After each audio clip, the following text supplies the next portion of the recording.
Welcome to the Midlife Fulfilled Podcast. Are you over 40 and ready to truly thrive? Well, on this podcast, we go deep on ways to thrive across the 5 pillars of midlife: health, fitness, career, relationships, and legacy.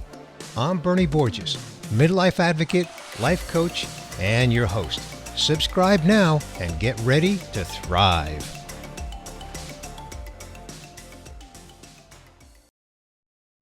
And welcome to the Midlife Fulfilled Podcast. Now, you might notice the voice is a little bit different. This is A. Lee Judge. I am going to be your host today, and it's a very special episode 200 of the Midlife Fulfilled Podcast.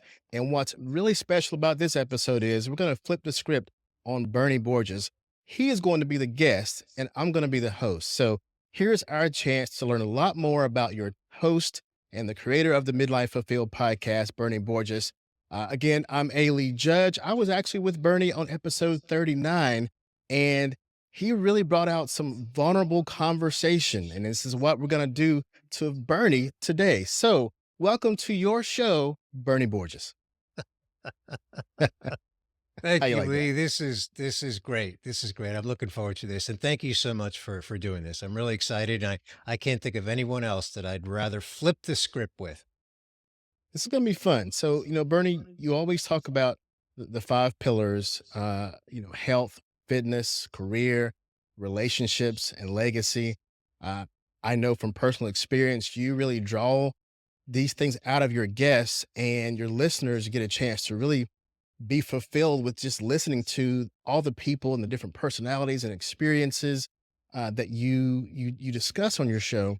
And what I want to do on this particular episode, since it's all about you, I want to get some background about Bernie Borges. Now, you and I met 7 years ago, and I've gotten to know you as a very thoughtful, kind, friendly person. We connected on several levels, but whenever someone has that kind of effect on you, that they show you that they're a good person, that doesn't come from just anywhere. They have a backstory. There's something about them and their upbringing that brought them to that point. So, Bernie, I want to ask you, what was your life like growing up? I know family always has a lot to do with that. So tell us about your family dynamic growing up. Yeah. Okay. So I was born and raised in New York City. So I'm a New York City kid. And, they say that you can take someone out of New York, but you can't take the New York out of them. And I would say that that's true. I left at age 25. So really spent, my early years in New York City. I'm an only child, and my parents were immigrants from Cuba. So they came over just before the Castro regime came to power in the mid 50s. And I came along in 1957. I've shared with my listener many times what my age is, so you can do the math if you want to figure it out now. And growing up as an only child was both good and a struggle. I grew up in Queens, New York, and I was surrounded by families that were mostly large families, Lee, kids of, families of 3, 4, 5, 6 kids in these homes. And there were a lot of kids in the neighborhood. And there I was, just me. And so I was always a little jealous of my friends that had these bigger families. The good thing is none of them ever made me feel weird about that or inferior. In fact, just the opposite. Everybody, which I think is part of how I became the person that you said that I am, just, someone that can just be nice and friendly and kind to people. In Queens, New York, like every home could be your home. Like if every kid I played with, if I ended up at their house for dinner, like that was okay. If one of my friends ended up at my house for dinner, like that was okay. In fact, my best friend growing up, his name is Brian. We used to eat Thanksgiving dinner at each other's home, meaning I would eat at his home, and then a couple hours later, he'd come over and eat it in my home. So I think it was just that family dynamic. And then, we had our family as well, but I'm talking about outside of my immediate, parents. But we had cousins and that sort of thing. So really just a family dynamic that was just always all about being kind and respectful to people. I was just brought up with great values. One of the things that I say is that my dad, who is not an educated man in terms of formal education, always taught me the value of an education. And at an early age, he encouraged me to get an education. He never said, you should, you have to, anything like that. He just encouraged me. And one of the ways that he encouraged me, Lee, was he said that he was deprived of an education and he wished that he had an education. And then he became an example by, in his early 40s, going to school at night for accounting so that he could do a career transition from doing manual labor, which he was doing, and he wanted to get out of that because he figured he couldn't do that the rest of his life because part of his body was beginning to slow down. And he just took accounting classes at night and was able to get a job doing bookkeeping back in the day when you literally kept books, especially, long before accounting software, that sort of thing, was prolific. So really, it was just all about family, and I think growing up in Queens, New York, really sort of cemented that. It was really, really a family environment. I've seen you in lots of different social environments, and you seem to not meet a stranger. You're open and welcome to all kinds of people. Does growing up in Queens and having, I guess, Cuban descent, did that multicultural experience, or did you have one growing up, and does that affect how you see the world now?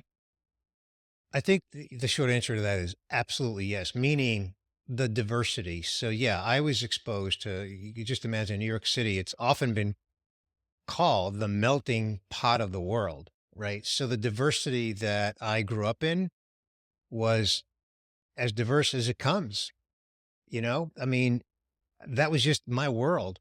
So from childhood, I was exposed to people of all types and backgrounds and religions and colors and you name it. So diversity was never anything that I had to think about and accept, or it was just part of life. It was just the world that I grew up in. We are who we are based on how we grew up and what we've been exposed to for years and years and years. So when all you see around you on a daily basis from childhood is diversity of every kind, then that's just life. That's just normalcy. So I would say, yeah, absolutely. And that's easy to tell. I think when you meet someone, you can tell what they're used to seeing on how they react to the people around them. And I think that really shows in you that you're open to seeing people and to learning about them. You're a great listener. And that comes from being open to listening to people, different kinds of people, and learning and being interested in their stories. So how is it that, as you went through life, grew up, tell us about that, maybe the era before married adult Bernie. What happened in that time that may have also molded who you are now? Well, the advice that my dad gave was really profound when he said to me that he was deprived of an education and he was deprived really out of poverty. He had to go to work as a kid. He was one of six kids in Cuba, and in a working class family, and so he had to go to work to contribute to put food on the table. And so that was the reason that he couldn't get a formal education beyond, I think, eighth grade. And so he just instilled in me the value of education, and that was huge. So in high school, I set my sights on going to college. I set my sights on going to a college that we couldn't afford. And back in those days, if scholarships existed to the degree that they exist today, I didn't know about them. I will tell you this, the internet didn't exist, so there was no way to research them the way, we can research scholarships today. So going to, I remember I used to say that I want to go to UCLA, I just, for whatever reason. And long story short, I ended up going to a local community college, which was very affordable. And I did that, living with my parents. And then I set my sights on going to Pace University. Now, it may not be a recognized name, it's not a big name, but it is a private university in New York City, downtown New York, in the Wall Street area. And in New York, it's well known and it's recognized and respected as a good school, a business school. So I knew that my parents couldn't afford to send me there. So after I got my associate's degree at the community college, I decided to go into Manhattan. I put on a suit. I said, I'm going to get a job in a big city and then work full time and then apply to Pace and go to school, go to Pace University in the evening. That's exactly what I did. I walked into this humongous uh, agency. By agency, I mean employment agency. Mhm. And I naively thought that they could send me to some job opening. And to make a long story short, there, what they did, Lee, was like, "Hey, Bernie, you should work here. You can make a lot of money here." And I did. I went to work there on straight commission, and I lasted about 6 months. But the only reason I lasted only 6 months is because I placed myself. I took on a client who was selling technology education, technology training, and I got to know them. And then I just said, "Hey, I'd like to come sell for you." And they said, "Come on over."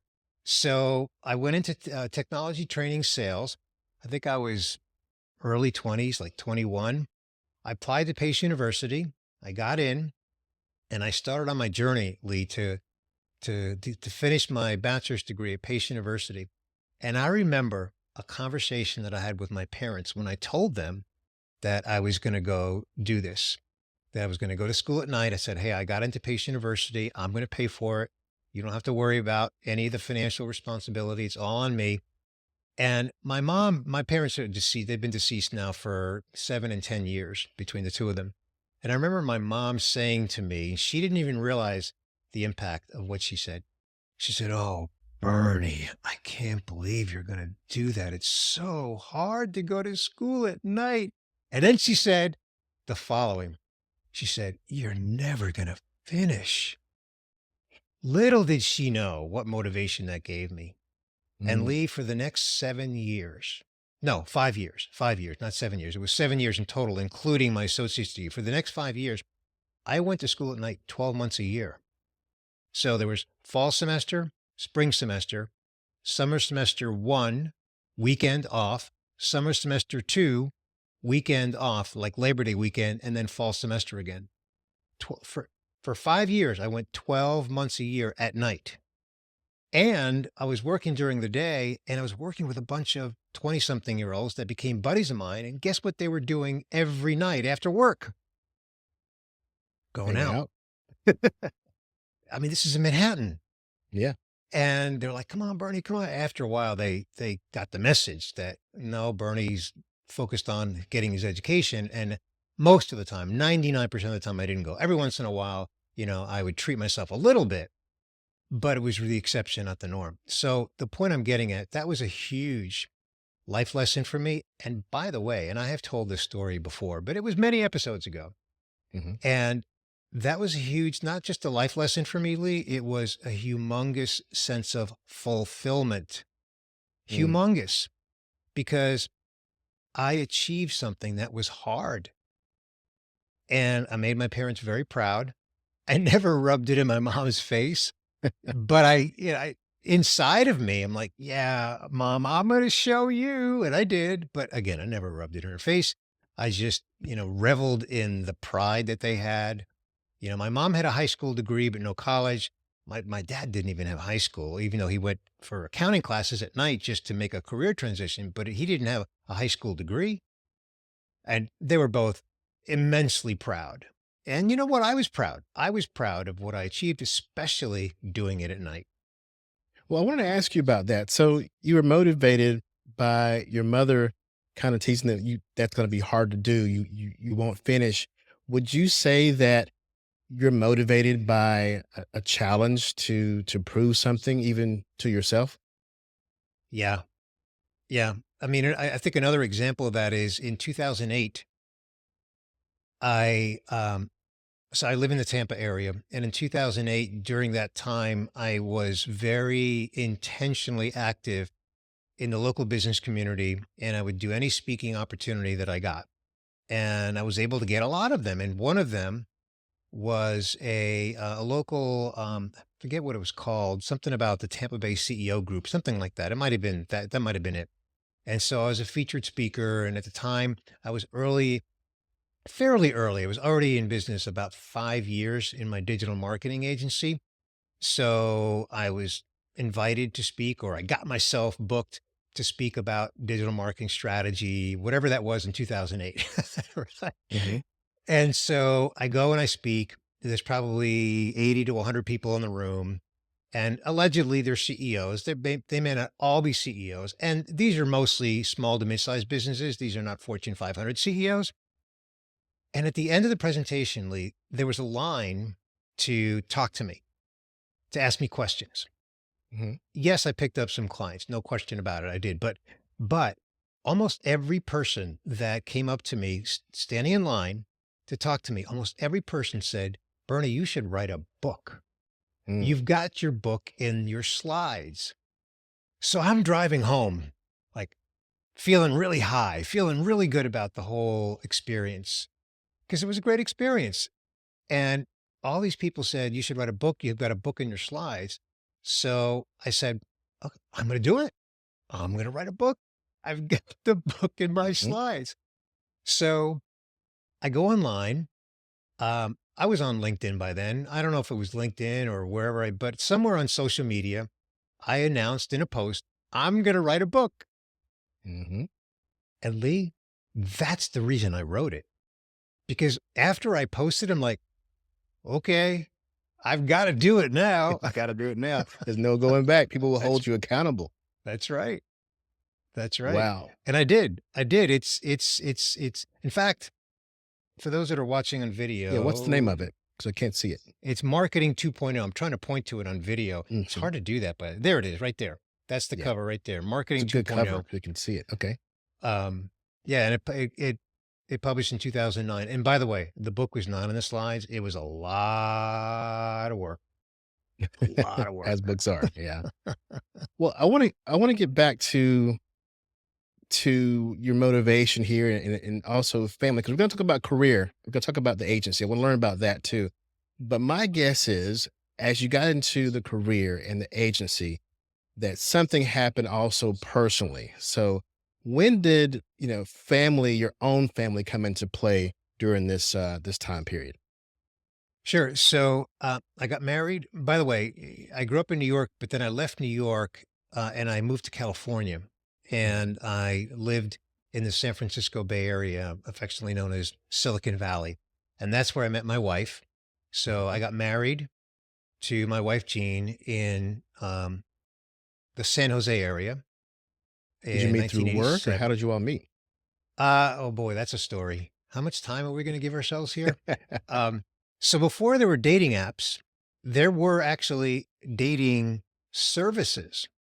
Mm. I've got to tell the story. I was in sales, and I'll come back to your question. I was in sales for Eastman Kodak, which was the precursor to the current small version of Kodak. Kodak has really shrunk over the last Mhm. several years, many years. But back in those days, when film was still a thing, right? Who uses film now for anything, Mhm. right? No. Kodak was the king of film. Mhm. And I sold in their business imaging systems division. So we sold turnkey systems to businesses to essentially convert high volumes of paper documents. This is the 80s. High Mhm. volumes of paper documents, convert them to film, and then have all those paper documents stored as images across the span of dozens or hundreds or even thousands of rolls of processed film, and then have it all indexed in a computer, a standalone mini computer. Anyway, so I was in sales doing that. And one day I was with a colleague who was somebody that had been with Kodak for decades, and he was in his early 60s and he was divorced, and he had joined this dating service. So it's the end of the day, it's like 5 o'clock, and I'm the passenger, and he says, "Bernie, we're going to make a stop here, and you just have to sit here and wait for me." And I asked him what it was, and he told me that it was called Great Expectations. So I How decided I'm old are not going you to sit right in now? what's that? How old are you at this point? 27, 27. Okay. All Yeah, right. Just want to put it in 27. context. Um, and we're dressed in our suits because back in the day that you wore suits. So he goes in and I sit in the car for like 30 seconds and I'm like, I'm going to go in. I'm not going to sit in the car. So I walk in there and to make a long story short, the people that work there just like attacked me. And what I mean by they attacked me was there were more women in their library of people than there were men. So there was a shortage of men. They needed more men. And a lot of the men were older. So here's this 20-something-year-old guy that walks in. So they just kind of attacked me.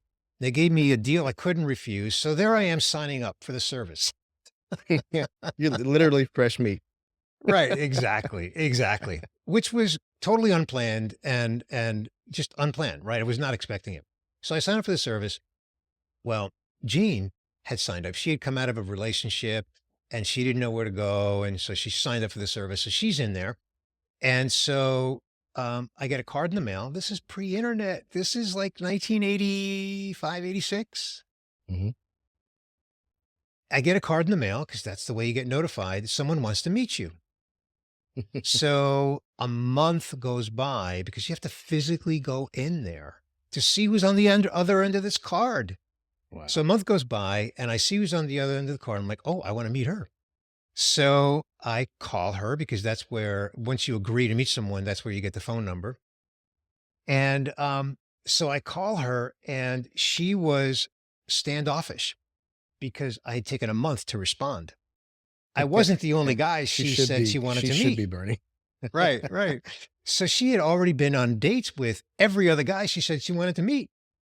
So I charmed her, if you will, right? So we went on a first date, which was a disaster, which is another story. I'm not going to tell that story. Not that it's embarrassing. It's embarrassing because I was kind of a jerk. All right, here's the story. The story quick on the first date. We went to a beach on a Sunday afternoon, and after about 3 hours, I said, "Hey, it's time to go. I need to go home and iron my shirts." I had a ritual of ironing my shirts on Sunday night for the whole week.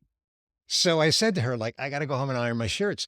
So she goes home and tells her roommate, like, well, I guess I'm not going to see that guy again. He wanted to go home and iron his shirts versus hanging out with me. Well, at least we know how the story ends. Like, Right, you got married, right? right, right. And you have kids too, right? Yeah, yeah, yeah. So Tell us Amanda, about them. Mhm. yeah, so Amanda is 33 at the Mhm. time of this recording. She and her husband James live in Connecticut. They have a beautiful 1-year-old daughter. So our granddaughter, at the time of this recording, we just celebrated her first birthday. We went there for that. And they're an awesome couple. My son-in-law has his own construction business. He majored in political science and Mm, he started a construction company. Go figure. So mm. anyway, and she works, believe it or not, she works in content marketing. She used to do sports reporting, and I really thought she was on that career track. And then COVID just kind of tanked the whole sports industry, Mhm. and she pivoted, and now she's doing content marketing and digital marketing. She loves it. So, I've got Amanda, and then Derek. He's 28. He and Nicole got married when they were 21. And they're going to be married for life. I mean, they're just one of those rare couples that just got married very young in this day and age. And even at this young age, they already have a 4-year-old son, a 2-year-old son. And at the time of this recording, we're 2 weeks away from their daughter being born. So we're going to Yeah. have, they're going to have a third child. We're going to have our second granddaughter. They live in Pennsylvania. So I've got my son and daughter-in-law and family in Pennsylvania, and my daughter and her husband and my granddaughter in Connecticut. So they're both up north. My wife and I live in Florida. And no, we're not moving up north, Lee. That's not going to happen. Well, you're already a snowbird, right? You're a permanent snowbird in Right. Florida. Exactly. Right. Exactly. So we've got Yeah. a clear picture, Bernie, from your parents now to your grandchildren. So what is the thread through all that? What are some of the lessons that you've learned from your parents, from your rich life to from your fulfilled life, I should say, that you're passing on to your kids and to your grandchildren? Yeah. So, there's kind of a two-part answer to that, Lee. There's all of the values that were instilled in me at a young age from my parents, and the community where I grew up, like I said, Queens, New York, which was very family centric. And so family first, right? And I don't think that's unique to me, but nonetheless, very anchored for me in my life. And then in my mid 30s is when I came to faith. I was agnostic. I wasn't atheist. A true atheist is one who just feels that there is no God. I was not an atheist, but I certainly didn't have God in my life. And I accepted God in my life. I accepted Jesus in my life at the age of 37. And it wasn't like a single moment thing, like somebody like in the Bible, Paul gets knocked off his horse, right? It wasn't like that. It was something that I like to say that I gave myself permission to just check it out. Like literally, Mhm. just like, what's this all about? So that was a turning point for me. And that was sort of the icing on the cake of all the morals and values that were instilled in me at a young age. So then I could just kind of take all that and just live my life according to those values and my faith. And a lot of people who are strong in their faith are very comfortable talking about it openly. And I'm not uncomfortable, but I don't do it a lot. And I think it's because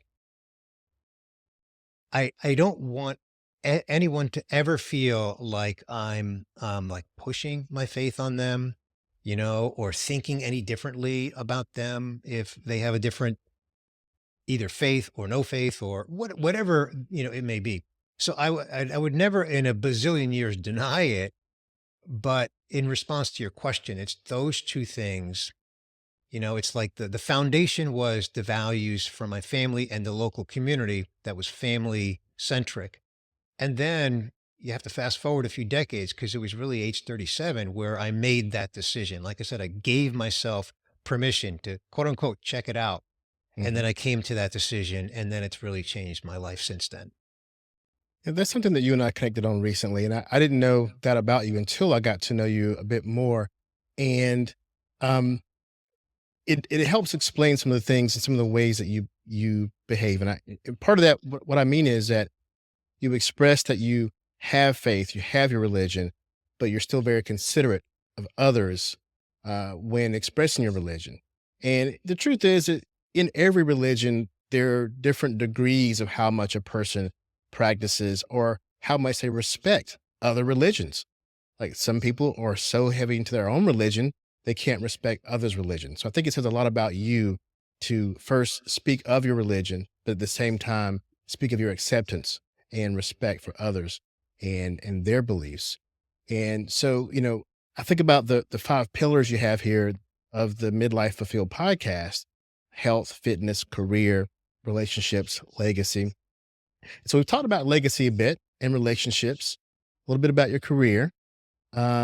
So let's talk about the health and the fitness part. And I want to start that part by a story that where you touched me that you didn't know made a difference with me. We were at a conference, probably the last time we saw each other at CEX, I think it was.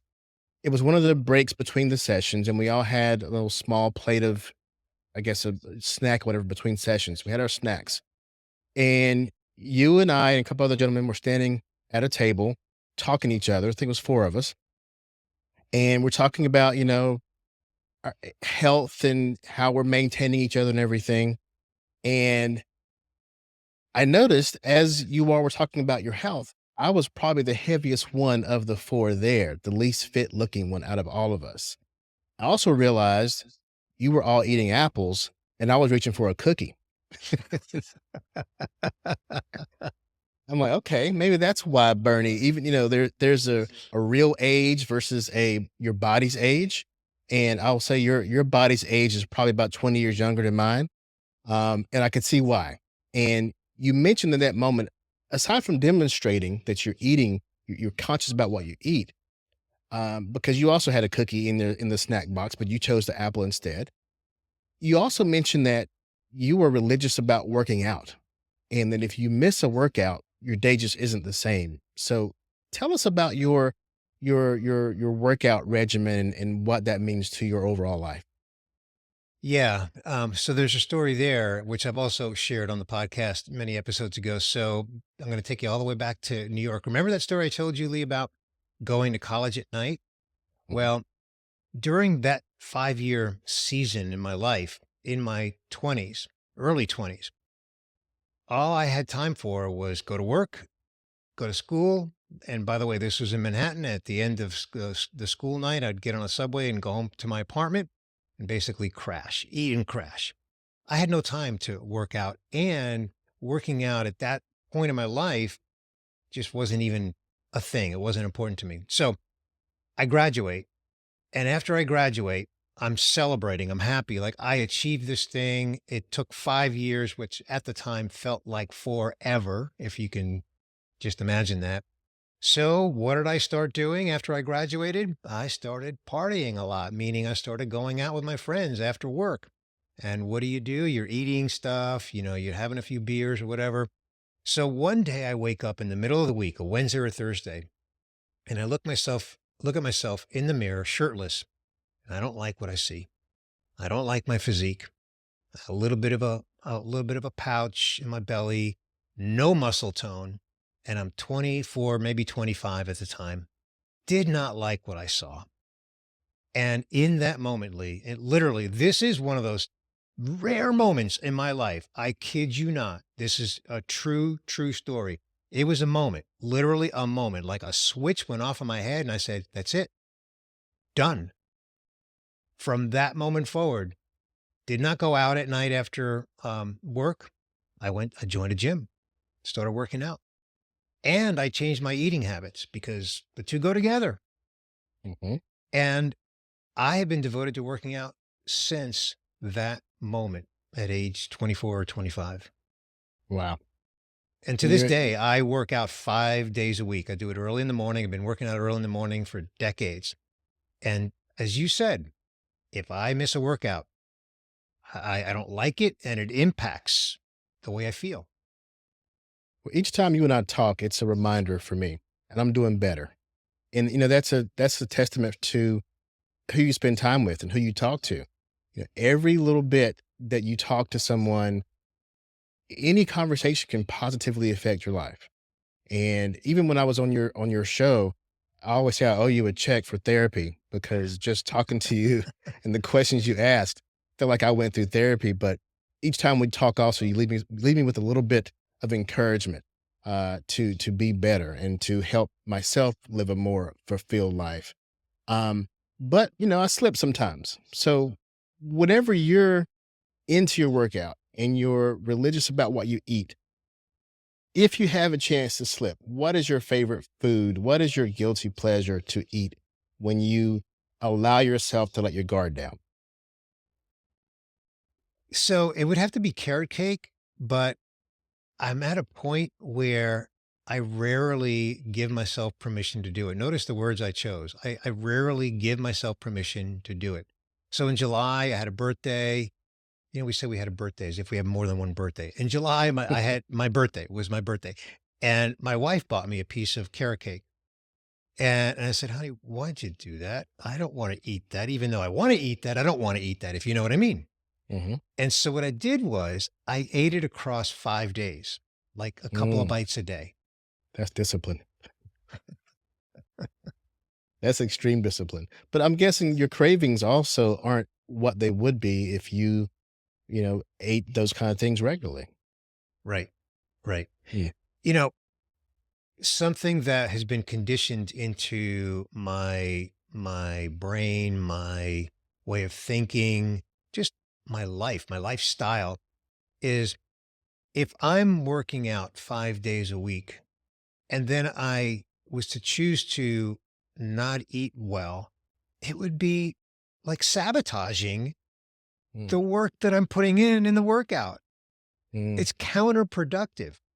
So again, what I learned many, many years ago is that the discipline of working out routinely, consistently, week after week after week after week is great motivation to eat well because you don't want to undo the results that you're getting. mm. That's a a recipe for success right there. Um, Exactly. and so, speaking of success, you have several. I mean, I would say success in family, spiritual growth, your health, uh, career. That's what I see as someone who knows you. Now, you tell me though, what defines success to you for you? So everything you just said, for sure. I count my blessings all the time. I pinch myself. I've been married 37 years, to beautiful adult children with three soon to be four beautiful grandchildren. Um, I've had a modestly successful career. I say modestly because, I've been gainfully employed. I had my own business for 15 years and it wasn't fabulously successful, but for 15 years, it paid the bills. I employed a few people. Um, I would say in the five pillars, career is the one that I am still not fully fulfilled in. Lee, as you know, I close every episode by saying if you're 80% fulfilled, you're doing great. Because the reason I say that is because if you're fulfilled in four out of the five pillars, that's 80%. And that's great. So the reason that I'm not totally fulfilled in my career yet is because my 15-year business didn't end the way I wanted it to. It didn't end in a celebration. It didn't end in what I would call a success. And so I live with that. And so I've been working on the Midlife Fulfilled podcast as being foundational to a new chapter in my career, even though I'm in my mid 60s, which means nothing to me, by the way, in terms of career aspirations. I just have this aspiration. And I really want to take this into the next chapter of my career. And I want to offer businesses ways to really motivate their employees to get fulfillment that can really help them not only enjoy their life, but also enjoy the work that they do. And I want to put on events as well. You and I, as you said, you and I see each other at conferences a few times a year. And I have a vision for putting on conferences, events around this topic of fulfillment. I have a vision of branding myself as the fulfillment architect Mm. and consequently being someone that can come into a business and architect the fulfillment strategy for the employees in their business. And so it's that one pillar, that career pillar where I still have this vision, this passion that I want to unleash into the world. And it has nothing to do with all the other things we've been discussing because those are fantastic. That's where I say that, I've got that 80%, right? Four out of the five, I feel pretty good. Even legacy, I feel pretty good. But I still have this one thing, Lee, I want to do in my career, Mm. and it's a passion of mine, and I really feel like it can be done. Well, I think this is a good place to wrap this up, Bernie, because you said your key phrase about being 80%, and you said that you are 80% fulfilled. So let's end with this. If someone's listening to the show right now and they're not sure if they're quite at their 80%, maybe they are and don't know it, maybe they're beyond it, but don't give themselves credit for it. What advice would you give someone who is trying to find a way to become and feel more fulfilled? Okay, so I'm going to have to give you the short version because as the host, you said we're going to end it here. We can do a whole episode on that, but I'll give you the short version to respect your role as the host of this episode. It has to do with self awareness, Lee, self awareness. And self awareness in the context of your question of how does someone understand how to find fulfillment is look at your life through the lens of the five pillars. Don't look at your life as one big ocean to try to boil and just say, I need more fulfillment in my life. No, look at your life through the five pillars. Like I've said, the career pillar is the one where I still lack fulfillment. I know what I want to do as the next chapter and I haven't done it yet. So therefore it's not yet a fulfillment for me. So look at your life through the five pillars and then understand where you lack fulfillment. And by the way, it's not a zero sum game. It's not like you need to be fulfilled 100% in each one of them. But if you're generally fulfilled in any of the pillars, it's where you're least fulfilled, where you can become self aware and then And then here's the next step. Understand what your values are in life as well as in each pillar, and then correlate your values and your current state of fulfillment and see how big the gap is. And then put an action plan to address that gap between your values and your fulfillment in each of those pillars. Again, we can go deeper, but just to, kind of wrap it there and Mhm. be succinct. Well, that's a good piece of advice, Bernie. I know those who listen to the show are able to learn and get closer to that 80% every episode. So I want to thank you for your ability to be vulnerable and be the guest on your own show to let us know more about you.